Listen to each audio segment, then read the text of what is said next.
Buenos días. Muy buenos días a todos, buenos días, bienvenidos.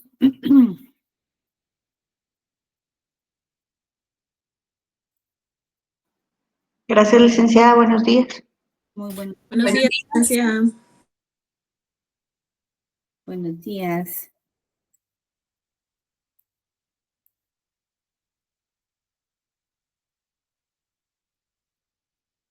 Buenos días, licenciada. Muy buenos días, bienvenidos. Vamos a dar inicio al curso. ¿Cómo les fue la semana pasada con las conexiones? Bastante bien. Ay, qué bueno. Acá. Ahora hay sociales, pero sí, la señal ahí estuvo pésima. Sí, pues, vamos a ver. Pero yo no me había dado cuenta que había hasta un video de cómo ingresar a la plataforma. Ya no los están dejando tan solitos. Sí, siempre he estado, pero a veces como cuando no es igual como cuando uno ya interactúa directamente, ¿va? Porque yo lo miraba y dónde entrar. Ahorita ya sé que solamente entro, me sale ahí cambiar correo, pero sí está bien entendible el tutorial. Ah, bueno, qué bueno. Muy bien, vamos a dar inicio a la clase. En un momento voy a iniciar la grabación. Linda, no ha visto si la presentación, a los cuántos días la suben, o sea, no está, la de la semana pasada todavía no está. La de la clase en vivo. Sí, correcto. Sí, esa tarda en que suba. Por eso les decía yo que a veces 2 o 3 semanas o al inicio, si no es tan inmediato. Oh, ya, Sí, ya. ajá. Y de alguna forma ya presión todos los estudiantes para que no la carguen Sí. inmediatamente. Muy bien, muy buenos días. Bienvenidos al curso de Lógica Jurídica. Estamos trabajando la semana número 2 y el tema que vamos a abordar el día de hoy es el tema de las generalidades de la lógica general. En ese sentido, pues les recuerdo que esta sesión está siendo grabada. Vamos a dar inicio a la clase. Y vamos a ver un poquito. Vamos a ver acá.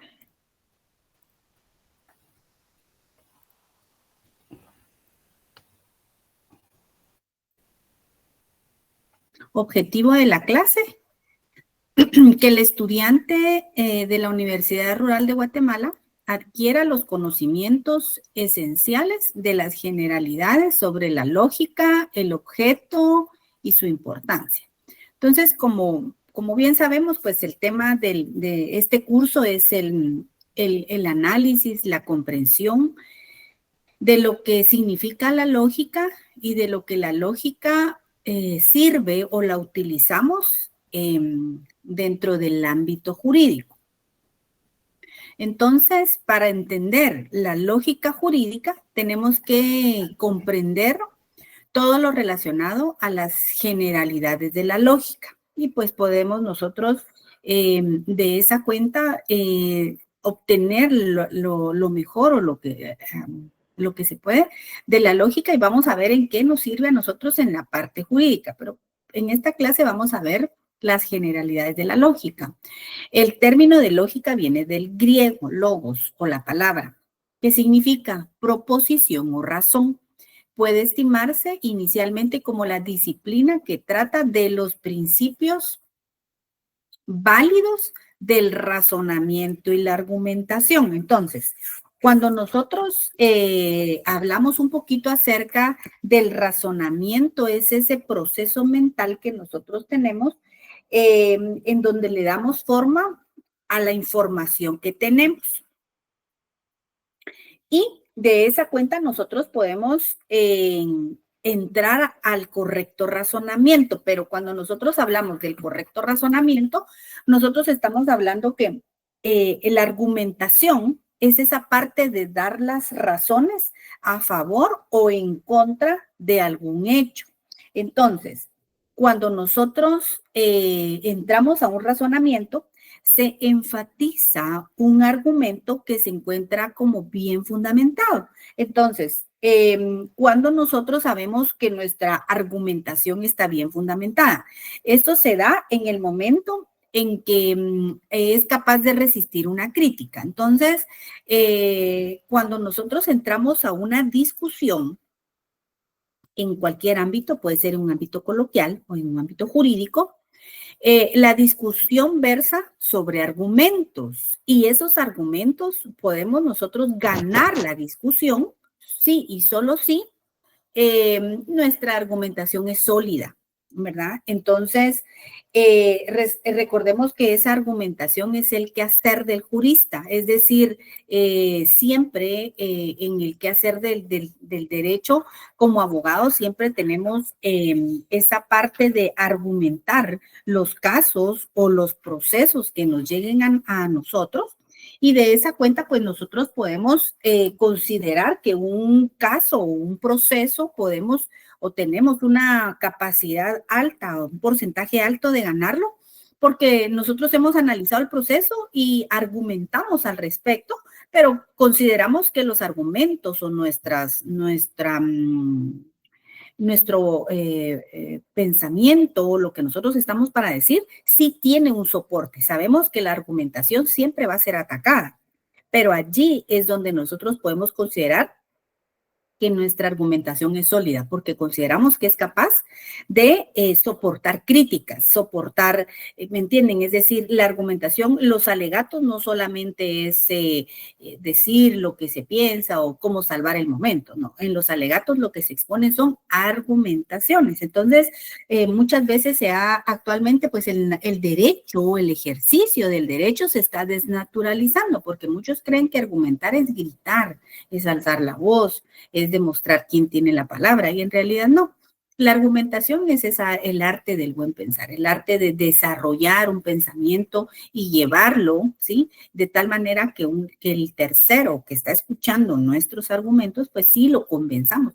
Por ejemplo, en un proceso, en cualquier parte del proceso, en cualquier juicio, nosotros a quien tenemos que convencer es al juez. Entonces, con nuestra argumentación. Por ejemplo, en un proceso tan sencillo, por ejemplo, en el de pensión alimenticia, si nosotros estamos de la defensa del derecho que tiene el alimentista de ser alimentado, que generalmente, porque no es siempre, la representan las madres de los hijos, por ejemplo, le tenemos que demostrar al juez la necesidad que tienen los menores de alimentarse, pero eso ya lo sabe el juez. Lo que nosotros le tenemos que demostrar y argumentar es la cantidad, es decir, demostrarle al juez y por medio de argumentos sólidos, quiere decir que tenemos que llevar pruebas de cuánto se considera que sería el monto mínimo para que los niños tengan una pensión digna. Entonces, eso es de parte del abogado, ¿verdad? Es decir, de argumentar correctamente. La persona puede tener la necesidad, pero si nosotros como abogados no le demostramos al juez la necesidad que se tiene, el juez puede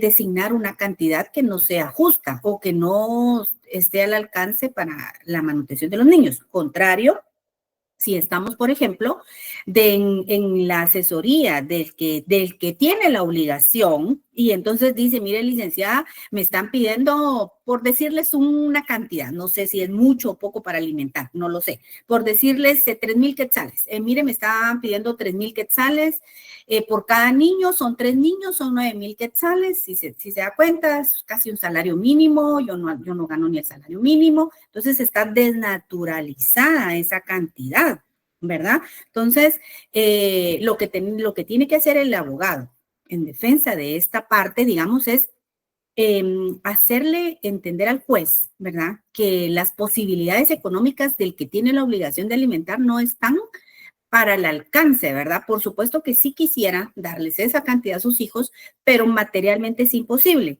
Y entonces esa argumentación que se presenta ante el juez es la que va a valer y lo tenemos que convencer, ¿verdad? Porque para eso nos están pagando. Entonces, y demostrarle al juez que tal vez la persona tiene pagos, tiene que pagar transporte, tiene que pagar vivienda. Entonces, es para hacerle un llamado al juez y indicarle por qué no pudiera ser tan alta la fijación de la pensión. Entonces, pero esto es a través de argumentos sólidos que consideramos que van a ser capaces de mantener y responder ante los ataques, ¿verdad? Entonces decimos al juez, por ejemplo, si estamos en la defensa del que tiene la obligación, mire, señor juez, aquí él paga, por ejemplo, 1,000 o 1,500 o no sé, una cantidad X por renta. Muy bien, ¿cómo lo demuestra? Ay, no traje nada, no traje recibos, no traje depósitos, no, yo traje la copia legalizada del contrato de arrendamiento. Si la persona le dice, miren, no tengo contrato de arrendamiento, hay que hacerlo, porque tenemos que mostrarle al juez. Con palabritas, nada, solo los novios se convencen con palabritas. Aquí en derecho todo es escrito, ¿verdad? Entonces, ¿qué quiere decir? Son fundamentos, son argumentos sólidos. No vamos a llegar a la audiencia a gritar y sí, mire, señor juez, a dar lástima. No, aquí tenemos que demostrarlo.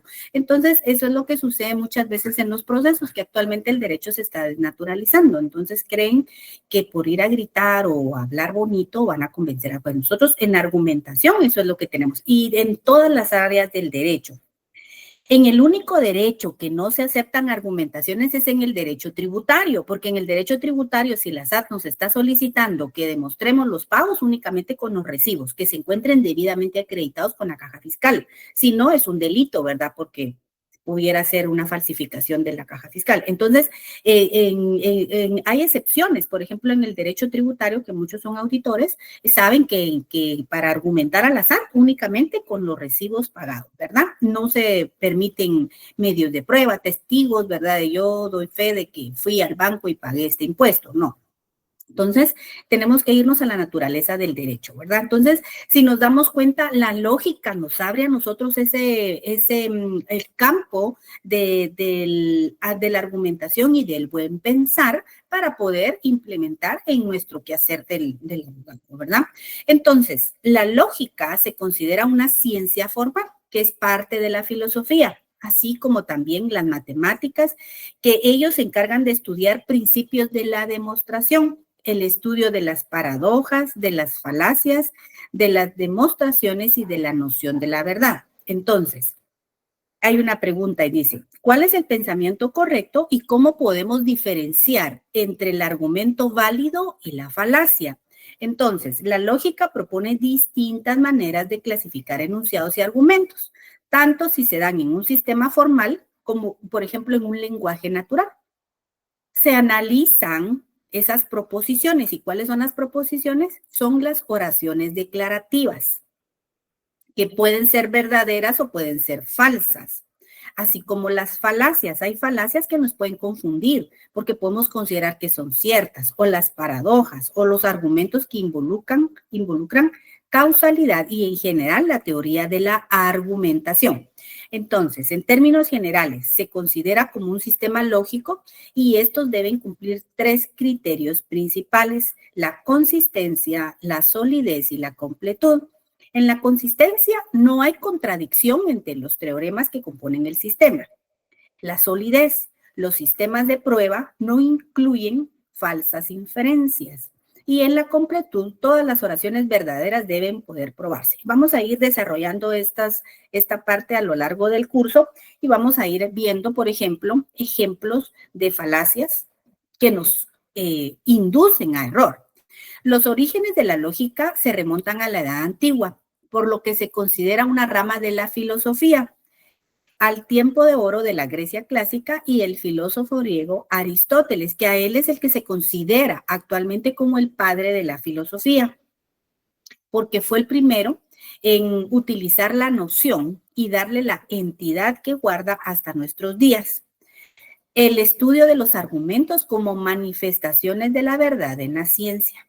En el siglo XVIII se hicieron algunos intentos de tratar operaciones lógicas formales de manera simbólica.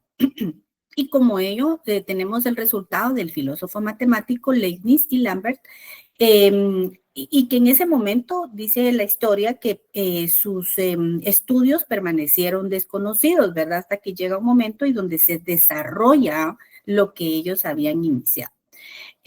A partir de la segunda mitad del siglo XIX, la lógica sería evolucionada y En 1847, Boole publicó un breve tratado. Se tituló El análisis matemático de la lógica.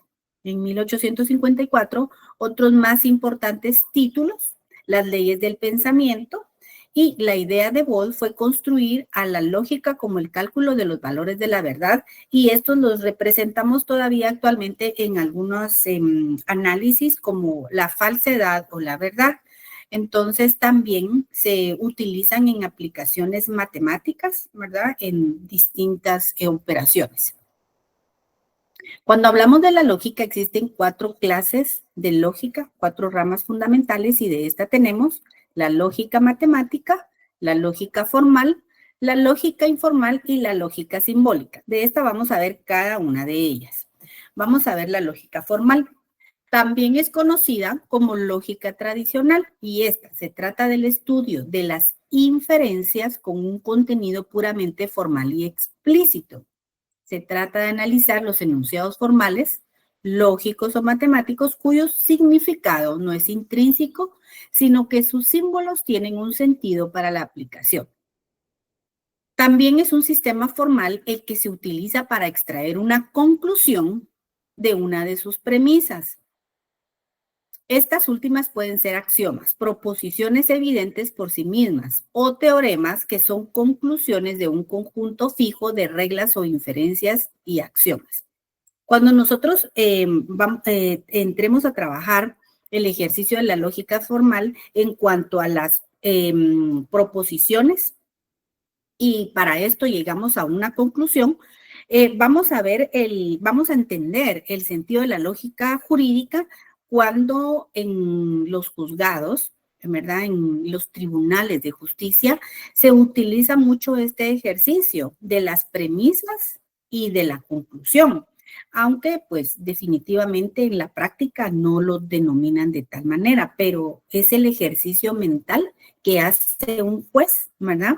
Para poder llegar a concluir en este caso, la conclusión para un juzgado, digamos, para un tribunal o lo que emita un juez en una sentencia, es eso mismo, es una sentencia. Para nosotros en un ejercicio puede ser denominado la conclusión, pero para el juez se denomina la sentencia, porque va a concluir en cuanto a la premisa mayor y la premisa menor que le expongan las partes, ¿sí? Entre los hechos y las pruebas, y de esto viene la sentencia, que en este caso es la conclusión. Entonces, las conclusiones a las que se llega a través de la lógica formal se basan en premisas que son válidas, que no hayan fallos lógicos, que se consideran verdades por sí mismas. De esa cuenta sí es la sentencia. Un juez, si no tiene la certeza y tiene la más mínima duda de que eso pasó, el juez no puede emitir una sentencia. Por eso es que muchas veces, por ejemplo, en los casos de índole penal, ahora con la tecnología, digamos, el particular, un tercero ajeno al proceso, puede tener, por ejemplo, acceso a los medios de prueba, por ejemplo, a un video que podemos ver en las redes, pero nosotros como seres humanos, como particulares, como terceros ajenos a un proceso, podemos emitir una sentencia y decimos, ese es culpable, el motorista tuvo la culpa, el del camión se atravesó. Podemos dictaminar por el video que estamos viendo en las redes. Sin embargo, el juez, digamos, al ser el órgano decididor de ese caso, por ejemplo, no puede dejarse llevar por un video que no se encuentre incorporado como medio de prueba y que tenga la cadena de custodia. Entonces, él puede como persona ver el video en las redes, pero ese no tiene que ser un video determinante para poder emitir su sentencia, sino que ese video se debe incorporar al proceso y tener la cadena de custodia para que él dentro del proceso lo pueda reproducir y de esa cuenta él tenga la convicción y emitir una sentencia. Pero muchas veces esos videos no llevan esa cadena de custodia y no se incorporan al proceso y él como persona lo puede ver, pero eso no va a ser determinante porque él tiene que emitir una sentencia conforme a lo que se le presente a él, ¿verdad? Entonces, así es el ejercicio que hacen, por ejemplo, los jueces en cuanto a que lo traemos nosotros al plano de la lógica, ¿verdad? Entonces, que la conclusión para nosotros en la lógica llega a ser la sentencia en el ámbito judicial. Muy bien, vamos a ver aquí. Tenemos, vamos a ver, el licenciado José Otoniel, levantó la mano. Magister. Sí, correcto. Me queda bueno, una pequeña duda que creo que va amarrada con, porque lo mismo sucede cuando detienen a la persona con el arma en la mano que asesinó a un sujeto y dicen el presunto asesino, ¿verdad? Pero para mí no es presunto asesino. Si se detuvo con el arma en la mano, no es el presunto, es el asesino, ¿verdad? Pero no sé por qué la ley tiene que el presunto asesino si se obtuvo con el arma en la mano y que le dio muerte al sujeto, ¿verdad? No entiendo por qué la ley es así.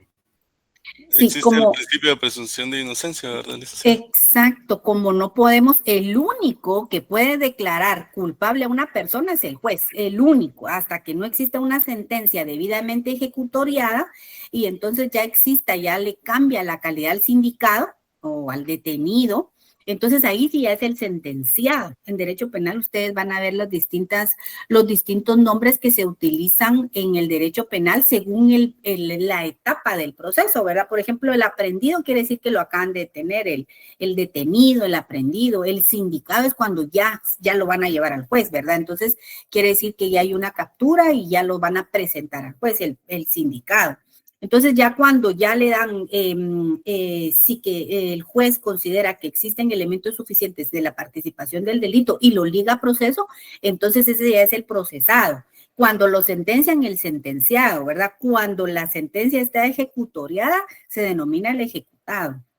Entonces son diferentes términos que utiliza el sujeto, el delincuente, digámoslo así, que así lo denomina la ciencia penal al delincuente, entonces va caminando conforme el proceso, pero sí tenían razón, no podemos, digamos nosotros, emitir una sentencia porque el único que puede emitir una sentencia es el juez.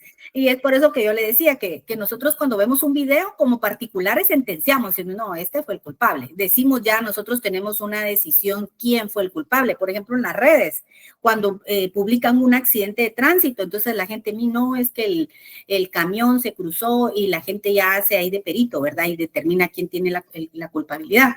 Pero en este caso no se puede, ¿verdad? Es por eso que las autoridades ahora denominan, por ejemplo, Juan N., ¿verdad? O Karen N., para no, por el tema del principio de inocencia, ¿verdad? Entonces, definitivamente no se pueden, o la gente en las redes dicen, ¿por qué publican las fotos de los policías y no del delincuente, ¿verdad? Porque, digamos, hay que respetar los derechos que tiene la persona prendida, ¿verdad? Y que no se le declare su culpabilidad antes de tiempo.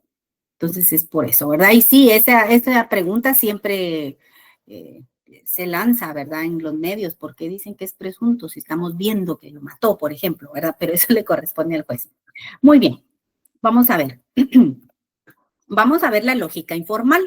Por su parte, la lógica informal es una disciplina más reciente que estudia, evalúa y analiza los argumentos desplegados en el lenguaje natural o cotidiano. De allí que reciba la categoría de informal. Perdón, no sé si está compartiendo o soy yo el que no puedo ver la presentación. Vamos a ver aquí. Sí la está compartiendo, yo la vi. Ok, sí. ok. Sí, estamos viendo la presentación. Gracias. Muy bien, gracias.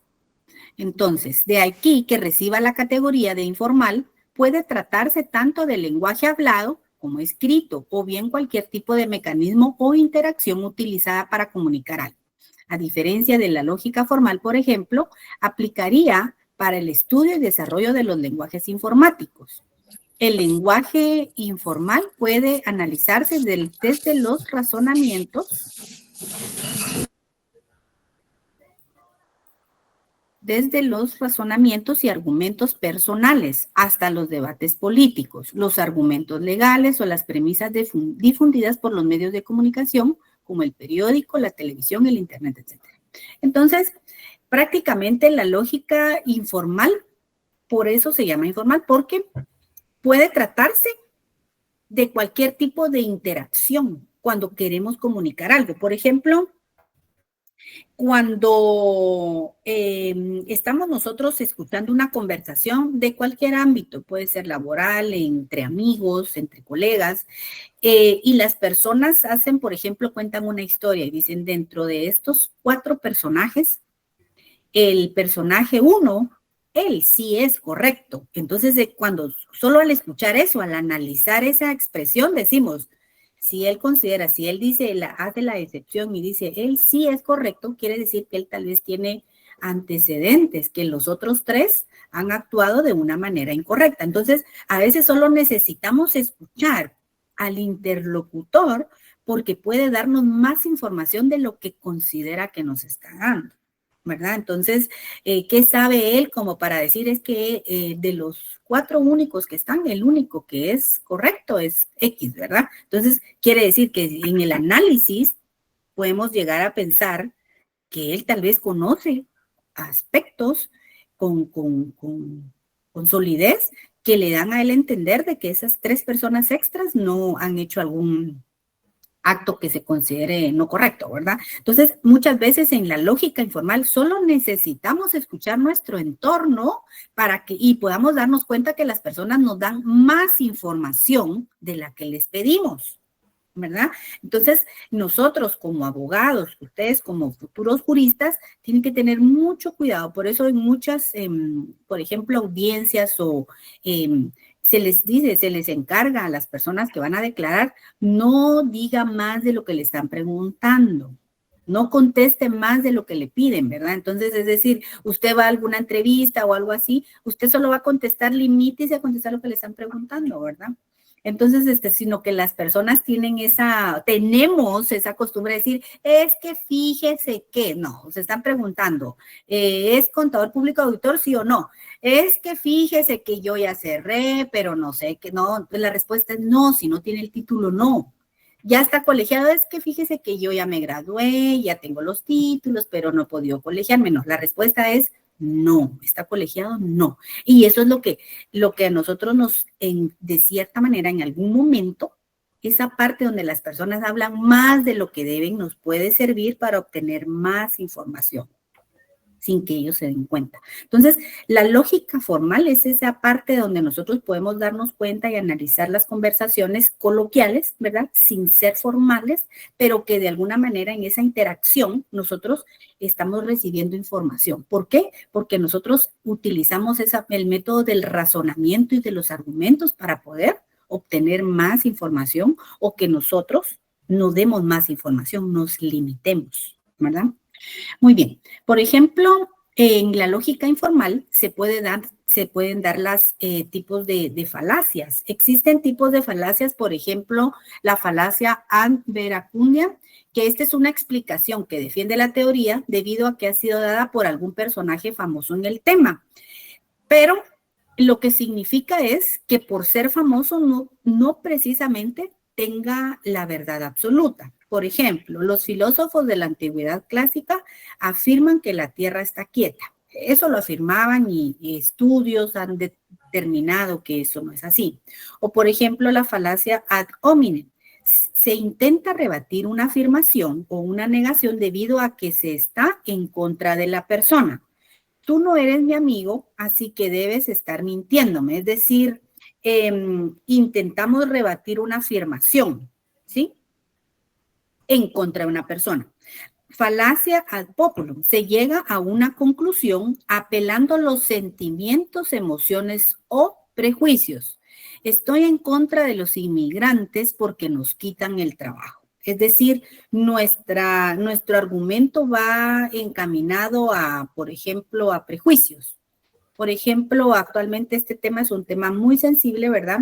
Y aquí en Guatemala nos hemos dado cuenta, aquí en la ciudad de Guatemala, que muchos hermanos migrantes que necesitan transitar por Guatemala, lamentablemente han quedado varados en Guatemala. Y vemos una multitud de personas que se mantienen en los semáforos pidiendo dinero. Y entonces eso puede llegar como a la emoción y decir, pobrecitos, tienen una gran necesidad, pero de la necesidad para nosotros se puede convertir en un sentimiento de pena, de miedo, porque podemos llegar a pensar que en lugar de irnos a pedir un quetzal o pedirnos algo en el semáforo, nos van a llegar a asaltar. Entonces, ya aquí existe una falacia, ¿verdad? Ligada a un sentimiento, ¿verdad? Entonces nosotros sentimos que los inmigrantes son peligrosos y podemos considerar que vienen a robar. ¿Por qué? Porque puede ser una conclusión donde nosotros apelamos sentimientos. Licenciado Brian, levantó la mano. Sí, gracias.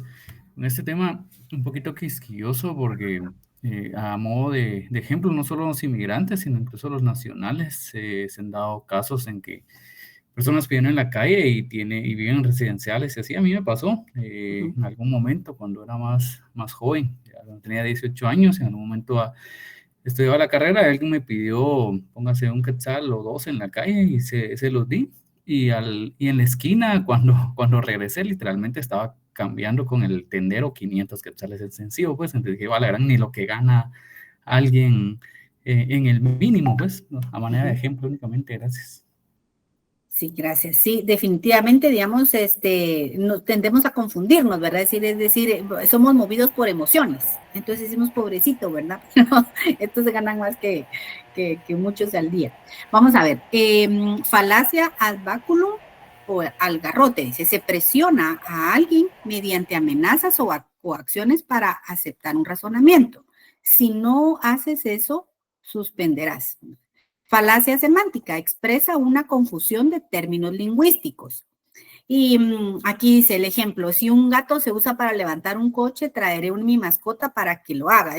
Yo vi un video donde el papá le pide al niño que le traiga el gato para el vehículo y le lleva un gatito, ¿verdad? Esa es una falacia semántica, porque hay una confusión de términos lingüísticos. Y en ese video que yo vi es como gracioso, ¿verdad? Pero lo lleva un niño. Entonces, él lo que hizo, él realmente lo que le pasó al niño fue una confusión de términos lingüísticos, ¿verdad? Es decir, él entendió algo que era diferente. Falacia circular. Se llega a una conclusión mediante una respuesta inválida. La Tierra se mueve porque no está quieta.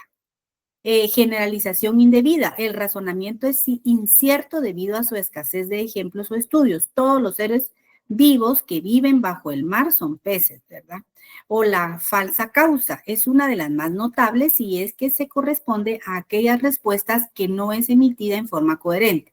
Tengo mala suerte porque rompí un espejo. Entonces, estas es determinado por creencias, ¿verdad? Pero en realidad en la razón no tendría por qué existir, ¿verdad? Digamos, no tendría un fundamento por qué debe cumplirse. Vamos a ver la lógica simbólica. Tal como su nombre lo indica, la lógica simbólica analiza las relaciones entre símbolos y esto lo vemos en matemáticas, ¿verdad? Es decir, el lenguaje matemático es complejo, ¿verdad?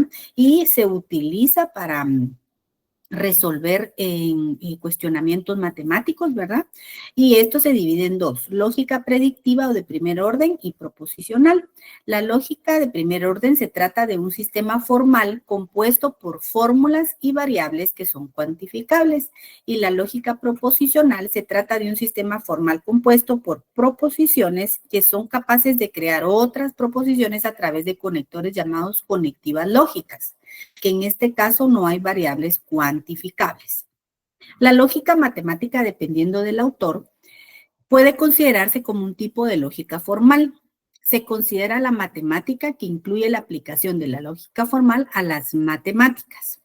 Es decir, existe una aplicación de este lenguaje matemático en la construcción de sistemas lógicos, ¿sí? Lo que hace posible la reproducción en la mente humana. Por ejemplo, he estado muy presente en el desarrollo de la inteligencia artificial y en los paradigmas computacionales del estudio de la cognición. suele dividirse en dos subtipos: logicismo, intuicionismo. El primero se trata de la aplicación de la lógica en las matemáticas. Ejemplo, son la teoría de las pruebas, la teoría de modelos, la teoría de conjuntos y la teoría de la recursión. Y en el intuicionismo sostiene que tanto la lógica como las matemáticas son métodos cuya aplicación es consistente para realizar construcciones mentales complejas. Pero dice que en sí las mismas, la lógica y las matemáticas, no pueden explicar propiedades profundas de los elementos que se analizan. Y la lógica, según su objeto de estudio, como toda ciencia, tiene un objeto de estudio, tiene una jerarquía. Dice, el más primitivo por ser el origen del pensar lógico, que es un concepto, a partir de él podemos aplicar el pensar lógico. Entonces, cuando pensamos en esto, son conceptos y estas relaciones las formulamos a juicios. Y la relación de juicios nos lleva a razonamientos, siendo este último el objeto propio de la lógica, ya que en él se reúnen todas las condiciones necesarias para establecer todas las relaciones lógicas posibles entre los conceptos y los juicios.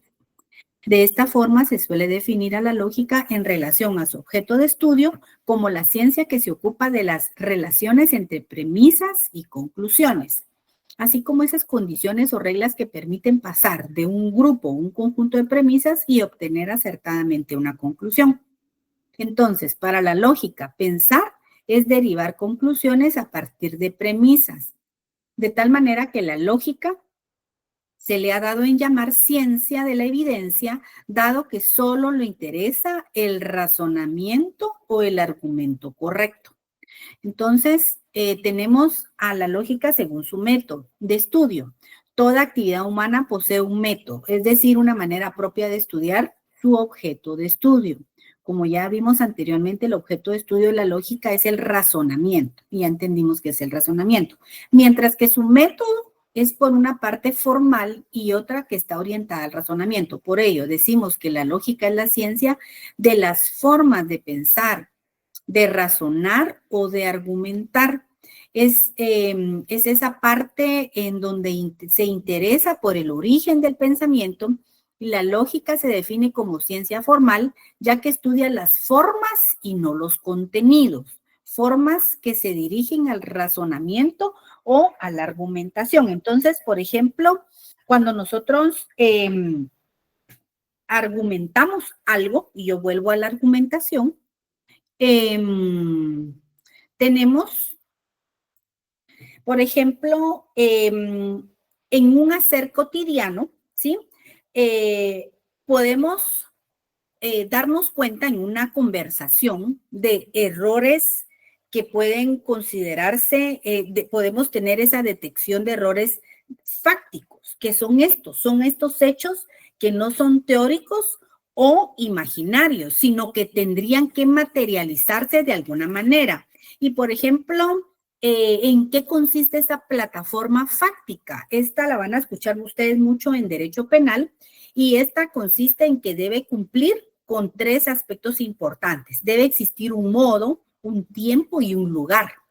Entonces, para que un hecho ocurra, tienen que existir esa plataforma fáctica. Si alguno de estos no existe, hay algo que no nos están contando, hay algo que se está omitiendo, se está evidenciando. Entonces, de esa cuenta, pues las personas, los particulares pueden, digamos, entrar a discutir a través de razonamientos, medios de prueba, y esto a nosotros, dentro de la lógica, nos va a llevar a nosotros a una conclusión. Entonces, entendemos que en la lógica formal es esa ciencia que estudia las leyes, que nos enseña a pensar acertadamente, ¿sí? Y de alguna manera a nosotros como seres pensantes nos basamos muchas veces en poder entender o podernos darnos cuenta que un argumento no está siendo válido. En primer lugar, también depende del sujeto, del grado de conocimiento, ¿sí? Del conocimiento a priori que tengamos. No necesitamos tal vez ese conocimiento a posteriori, pero sí El válido razonamiento depende mucho del sujeto, qué tanto conozcamos, ¿verdad? Entonces, por ejemplo, alguien que carezca de conocimiento en algún asunto informal, pues puede caer en una falacia y puede decir, ay, sí me están diciendo la verdad, porque carece de conocimiento. Entonces, aquí es muy importante el grado de conocimiento que tenga el sujeto. De eso va a depender mucho un correcto razonamiento, ¿verdad? Entonces, aquí vemos que el tema de la lógica es súper interesante y descubrimos nosotros, ¿verdad? Ese campo del correcto pensar. Vamos a ver como ciencia. Para la lógica que sea considerada como ciencia, además de poseer un objeto y un método, es necesario que también sea sistemática. Es común considerar que el hombre piensa y ha pensado acerca de la naturaleza, de la sociedad y sobre sí mismo. Pero pensar solo es posible bajo ciertas condiciones, más cuando se trata de comunicar estos pensamientos. Entonces, la lógica nos enseña a pensar y a comunicar nuestros pensamientos en forma clara y ordenada. Entonces, ¿qué tenemos que tener? Son reglas mínimas para establecer relaciones entre conceptos, juicios, premisas y conclusiones. De esta manera, nosotros podemos considerar a la lógica como una ciencia porque sistematiza las formas del correcto pensar para poder estudiarlas, establecer de manera clara cómo se debe razonar de manera correcta y evitar los razonamientos incorrectos o los fallos del pensamiento. El pensar cotidiano y común es sistematizado, es decir, todo es ordenado para un estudio riguroso y serio. En esta sistematización vamos de las formas más simples a las más complejas, de las menos universales a los principios fundamentales. Entonces, aquí les dejo, esta es una tarea, pero es una tarea sin puntos, ¿verdad? Aquí les aclaro, investigar los siguientes tipos de lógica no tiene ninguna ponderación. Entonces, para que ustedes, pues cuando tengan un tiempito, puedan ver qué es la lógica jurídica, qué es la lógica deóntica, la lógica aristotélica, la lógica simbólica, la hermenéutica jurídica y la lógica de los juristas. Por lo menos para que ustedes entiendan un poquito de cada definición qué estudia, ¿verdad? ¿Qué significa? Porque a lo largo de este curso vamos a ver nosotros ejercicios de el correcto razonamiento, ¿verdad? Entonces, para que ustedes vayan como entendiendo qué estudia cada cosa, ¿verdad? Entonces, les dejo esta inquietud para cuando tengan un tiempito, ¿verdad? Y que puedan ahí concluir y ir aterrizando los pensamientos. Licenciada Mónica, buenos días. Gracias, buenos días. Licenciada, perdone, ¿me podría poner por un momento la diapositiva número 2? Vamos a ver. Aquí, 2. 1, 2. Usted me dice. La 3 creo que es, perdone. Esa. Esta, yo no sé si usted está en el chat, pero yo les voy a mandar la presentación para que ustedes tengan ahí el material ahí de auxilio. Licenciado Julio. Sí, buenos días. Eso le iba a preguntar, licenciada, que si nos iba a compartir la presentación, porque como ven estamos tomando capturas, entonces esa era la pregunta, muy amable. Gracias. Muy bien, muchas gracias. Si se puede adherir al grupo de sus compañeros, ahí ya les envié la presentación de la semana pasada. Y voy a enviar más tardecito esta. Licenciado Osman, buenos días. Buenos días. Sí, licenciada, fíjese que yo es mi primer día. No estuve en la clase anterior. No sé si dejó alguna tarea o toman asistencia. Ok. Le comento, tareas únicamente van a ser a través de la plataforma y van a ser 2 tareas a lo largo del curso. Okay. Y algún ejercicio, algo que hagamos no tiene ponderación en esta clase. Y la asistencia es automática por el sistema de la tecnología, es automático, ¿verdad? Ok, perfecto. Muy bien, muchas gracias. Yo les agradezco mucho su atención. Y para los que lograron ingresar en esta oportunidad sin la que no fue a través de la plataforma, les recomiendo que incorporen a través de la plataforma, ¿verdad? Porque yo entiendo que por lo menos son 3 semanas las que tienen este problema, pero ya